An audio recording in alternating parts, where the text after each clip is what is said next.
O Cerrado é o segundo maior bioma brasileiro, localizado em uma grande área do Brasil central. Abriga mais de 10 mil espécies vegetais e uma grande variedade de animais, incluindo espécies ameaçadas, como a onça-pintada, o tatu-canastra e o lobo-guará. Além da biodiversidade, é no Cerrado que se localizam as nascentes dos principais rios das bacias Amazônica, Prata e São Francisco. Apesar do seu tamanho e importância, o Cerrado é um dos ambientes mais ameaçados do mundo.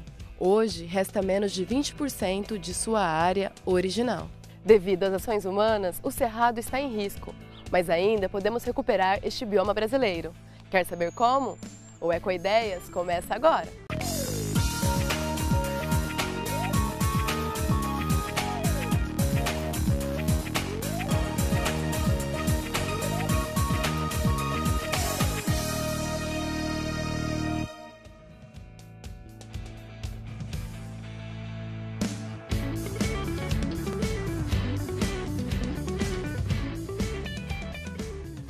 Conversamos com o biólogo da Secretaria Municipal do Meio Ambiente de Bauru, Daniel Rolim, sobre a situação do Cerrado e também como o poder local pode contribuir para a sua preservação.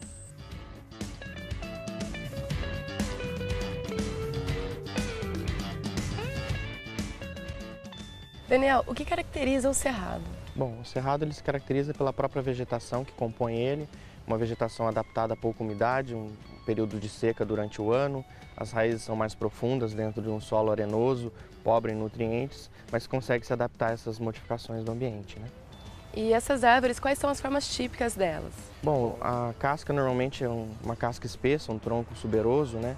Que às vezes se adapta também, porque no cerrado ocorre fogo, então ela tem uma adaptação para o fogo em algumas vegetações ou fitofisionomias do cerrado. E os troncos normalmente são tortuosos, eles têm umas características próprias, né?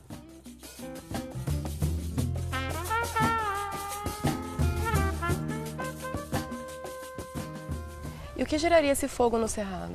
Bom, o fogo ele já existe de uma origem natural, então que ocorre, vamos dizer, com raios, mas infelizmente o homem agrava o fogo, então hoje em dia as pessoas têm o costume de pôr fogo em terrenos baldios ou nos fragmentos, então na borda dos fragmentos acabam ateando fogo, em lixo, em papel, e isso acaba pegando no cerrado.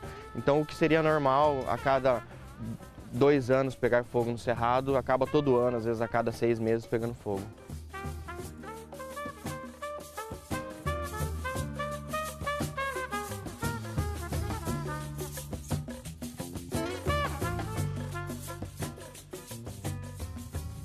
Em relação à fauna do Cerrado, né? Quais são as espécies típicas de animais? Bom, o cerrado possui algumas espécies, vamos dizer, que a gente pode chamar de bandeira ou típicas do cerrado, como o lobo-guará, a onça-parda, que ocorre tanto na Mata Atlântica, mas também ocorre no cerrado. Tem o tatu-canastra, que ocorre já na região do Planalto Central, em Goiás. E existem algumas espécies que estão em extinção por conta dessa degradação humana? Sim, infelizmente o cerrado, principalmente no estado de São Paulo, hoje representa 1%, muito pouco do que sobrou está dentro de reservas, a maioria está fora e as espécies acabam sofrendo com isso, então tem uma lista de espécies do cerrado ameaçadas, inclusive em Bauru a gente encontra uma espécie de anfíbio, um sapinho pequenininho, que vive enterrado na areia durante a época seca do ano e ele sai para cantar na época chuvosa e ele foi encontrado dentro do Jardim Botânico, que ainda é um remanescente de vegetação nativa do cerrado aqui em Bauru. E ele ocorre perto de nascentes de cerrado, então como existe um rio que nasce dentro da área da Unesp e corre dentro do Jardim Botânico, ele foi encontrado nesse ponto. Ele ainda é registrado na lista de ameaçados, na lista nacional de animais ameaçados de extinção.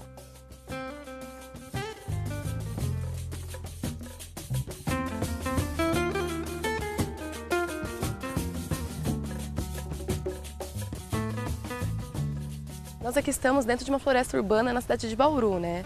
Mas onde o Cerrado se localiza geograficamente ao longo do Brasil? Bom, o bioma Cerrado é o maior que existe no Brasil, então ele ocorre desde lá no norte, chegando no Maranhão, no Piauí, Tocantins, ele pega ali Minas Gerais, Goiás inteiro, então seria o Planalto Central. E na extremidade sul chega ao estado de São Paulo e ainda uma pontinha no norte do Paraná.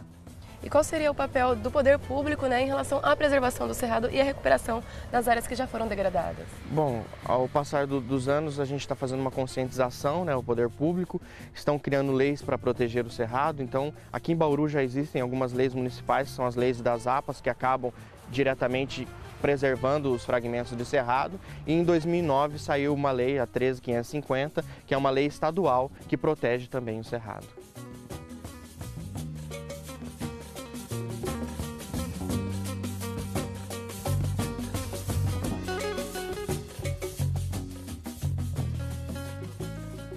E como que a população ela pode ajudar a preservar o cerrado e até recuperar esse ambiente? Bom, as pessoas têm que começar a dar valor ao cerrado, enxergar o cerrado de uma forma diferente, porque desde a colonização, quando a gente foi chegando, construindo as cidades, a gente viu o cerrado como um solo pobre que não conseguia produzir nada, então acabava desmatando o cerrado, achava que não podia retirar nada dele, transformava ou em plantação de cana ou pasto, mas o cerrado hoje, com os estudos e os avanços da tecnologia, a gente consegue observar que existem essências tanto para terapia, questão farmacêutica, produtos químicos que estão sendo tirados do cerrado, e a beleza do cerrado que as pessoas antes não enxergavam e hoje a gente consegue ver já em alguns livros, alguns guias que existem muitas flores e formas diferentes no cerrado.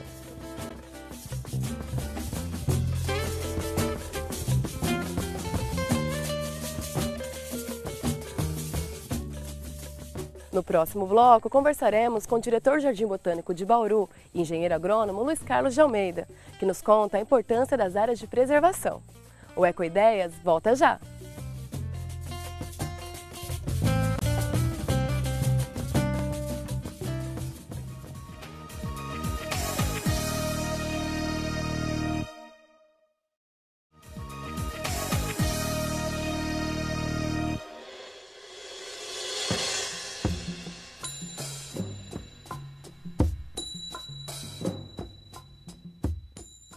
O Jardim Botânico de Bauru busca preservar espécies nativas do cerrado e também educar sobre a importância de se respeitar a natureza e proteger a flora.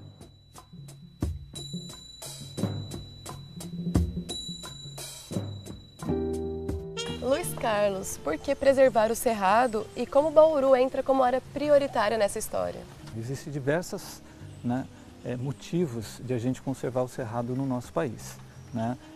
Desde a sua importância na conservação da biodiversidade brasileira, né? É um dos biomas que tem uma biodiversidade incrível, né? Temos também, faz parte da nossa história o cerrado, né? O cerrado está inserido no contexto de vários estados brasileiros pela sua abrangência, né? Ocupa cerca de 22% do nosso país, né? Uma grande abrangência, pelo que não foi estudado ainda do cerrado, né?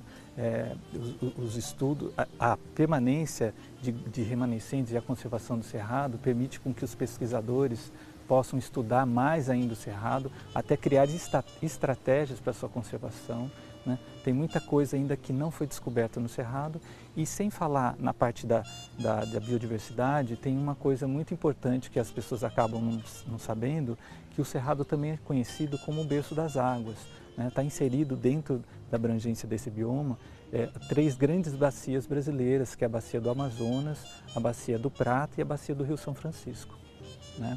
E dentro do contexto de Bauru, do município, o estado de São Paulo hoje tem menos de 1% de cerrado do que tinha originalmente.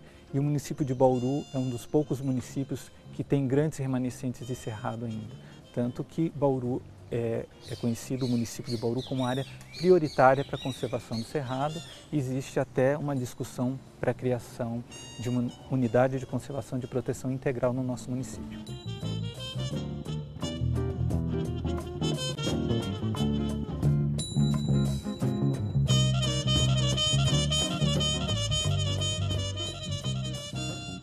Em relação a essas áreas de conservação, né?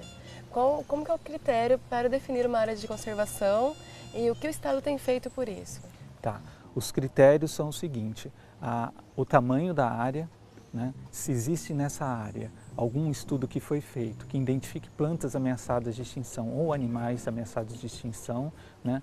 E a importância no contexto até mesmo da paisagem e da relevância de ser raro aquele local do estado onde que não tem mais nada conservado desse tipo de vegetação. Então o estado de São Paulo tem procurado e está preocupado na criação de novas unidades de conservação de proteção integral, que é uma categoria que conserva, protege mais, né? Para poder estar conservando tudo isso que restou no estado de São Paulo. E criou também, em 2009, uma lei de proteção do cerrado, chamada Lei do Cerrado. E como que o Jardim Botânico de Bauru, como o trabalho de vocês ajuda na divulgação do bioma cerrado e da preservação desse bioma? Isso. O Jardim Botânico de Bauru cumpre um papel extremamente importante na conservação do cerrado, porque grande parte da sua reserva, 321 hectares, é ocupado por cerrado, né? Temos outros tipos de vegetação, mas a grande maioria é ocupado por cerrado e pelo trabalho de conservação desse ambiente, né? A gente tem dentro do corpo dos funcionários do Jardim Botânico a figura do guarda-parque, que ajuda no monitoramento de toda essa área, também oferecendo às universidades e institutos de pesquisa uma oportunidade de estudar esse tipo de vegetação, né? E também com os trabalhos de educação ambiental que são realizados aqui desde 1994.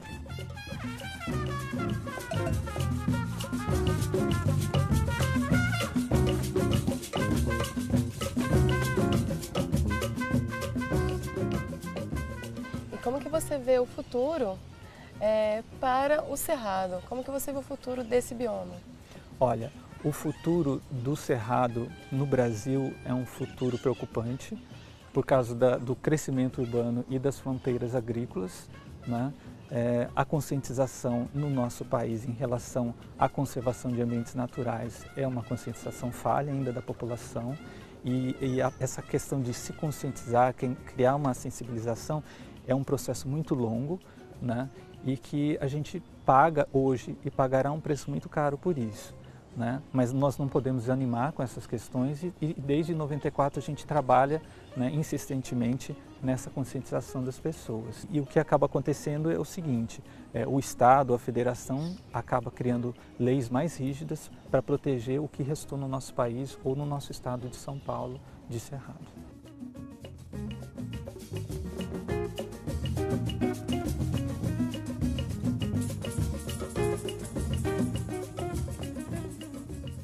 Depois do intervalo, batemos um papo com o pesquisador da Unesp, que tem em suas fontes de pesquisa o cerrado e a busca de soluções para a sua preservação. O Ecoideias volta já!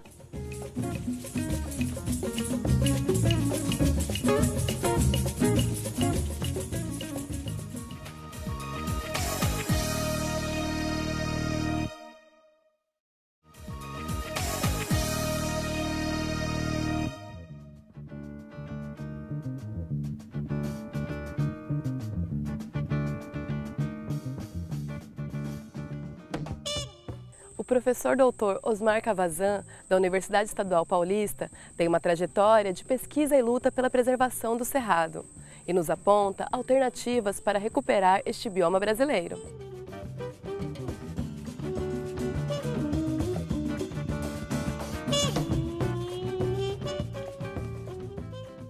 Professor Osmar, qual que é a história da degradação, por parte humana contra o cerrado? A degradação mais intensa, ela iniciou-se com o desenvolvimento da agricultura. Mas a ação do homem sobre a vegetação do cerrado, ela é tão antiga quanto a existência do homem e do cerrado. Os próprios indígenas, eles tinham no fogo a sua arma mais poderosa e usavam o fogo na caça, no combate aos inimigos. E uma vez esse fogo iniciado, principalmente no período da seca, ele se estendia enquanto corria material combustível, né? A folhagem, a folha seca, os ramos, assim por diante. Então ele é bastante antigo a história da ação do homem no cerrado, principalmente através do fogo, e recentemente muito intensa, numa velocidade muito grande e que preocupa pela substituição de um ecossistema natural no cerrado por práticas agrícolas ou de pecuária que não têm o mesmo equilíbrio da vegetação nativa.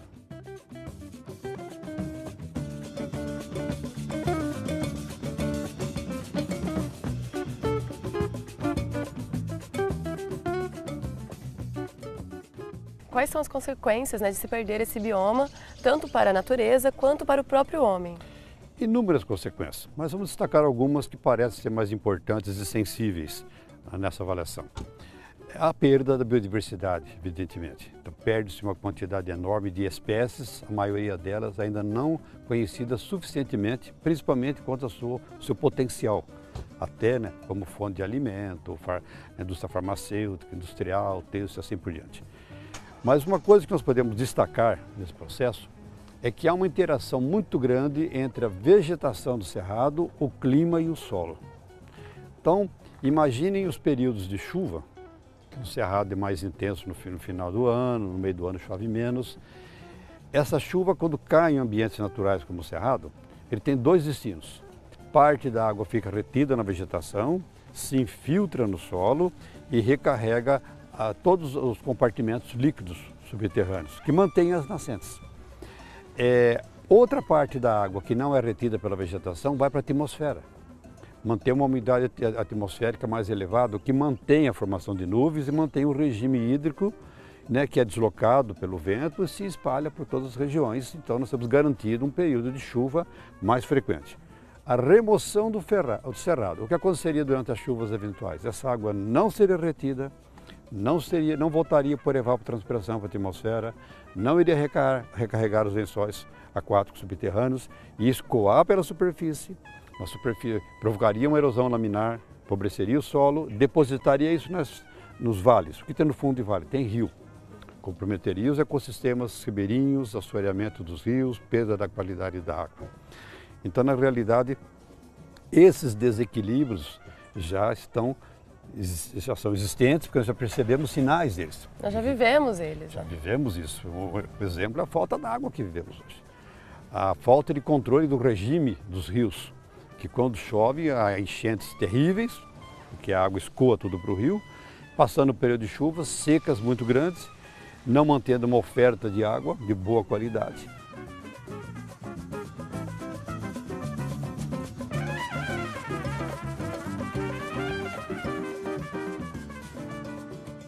Você desenvolveu um projeto, né, professor, em relação à preservação do cerrado a baixo custo ou custo zero. Explique para a gente esse projeto. É claro que nós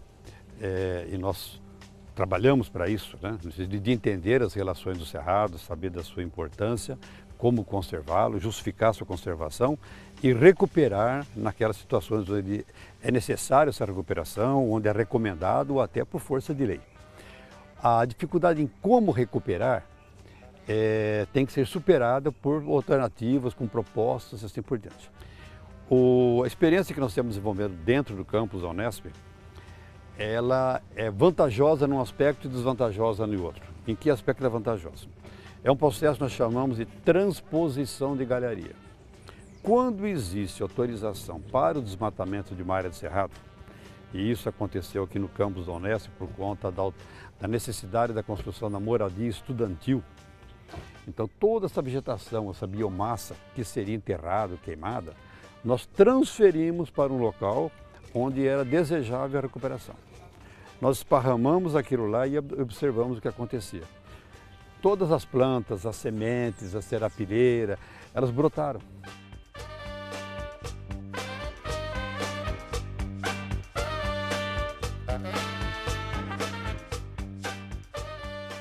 E vocês conseguiram transportar, então, árvores inteiras, professor? Não inteiras. Imagine uma máquina derrubando a vegetação, aquilo quebra, os galhos quebram, os troncos se partem, então forma aquela galharia, que seria depositado, enterrado. Esse é um processo natural em todo o processo de desmatamento. Nós só indicamos o local para depositar essa galharia, esses pedaços de árvores, de ramos, de folhas, essas sementes, assim por diante. Isso rapidamente brotou, nós estamos completando agora 4 anos, nós já temos árvores de 5, 6 metros de altura. A diversidade que nós tivemos lá é muito maior do que aquela que nós teríamos se tivesse plantado mudinha por mudinha. Todo esse material que decompôs, que não brotou, ele formou adubo, liberou nutrientes, ele proporcionou também um habitat muito adequado para a fauna adjacente. Então lá nós temos já um levantamento da fauna, desde invertebrados até vertebrados, que visitam o local, então trazem semente, dispersam semente, então já temos um mini ecossistema já numa fase pioneira e daí a questão do custo zero, porque não custou nada, nós só depositamos a serapilheira lá. Não precisamos plantar, não precisamos adubar, não precisamos irrigar, nem combater pragas, nem nada. Qual é o ponto negativo? O negativo é que isso só funciona quando existir a supressão de uma área natural.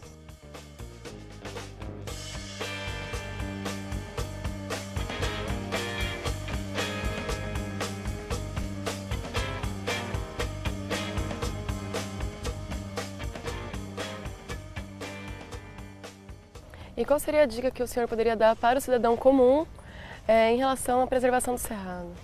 Como que ele pode contribuir de alguma forma para isso? Inicialmente, que ele deixe de ser preconceituoso, porque nós temos uma cultura que valoriza árvores grandes, retas, por isso que nós adoramos pinheiros, por isso nós adoramos árvores exóticas, a maioria das quais nem no Brasil existe. E o cerrado muitas vezes é visto como um mato cascudo, de folhas duras, que não serve para nada. Esse não serve para nada é uma outra questão cultural, é uma ideia de que tudo que tem na natureza existe para servir ao homem. Ele existe e ele é importante. Ele tem uma série de interações com o meio, interações das quais nós também dependemos. Conhecemos algumas, mas nem todas. Ele tem uma interação muito grande com o solo, clima, água de solo e clima do qual nós temos uma dependência direta. Então, enfim, que o cerrado ele não é um empecilho para o desenvolvimento econômico. O cerrado ele deve existir, é claro que precisamos do desenvolvimento econômico, mas nós somos pensadores e nós devemos exercitar essa capacidade de preservá-lo e desenvolver ao mesmo tempo.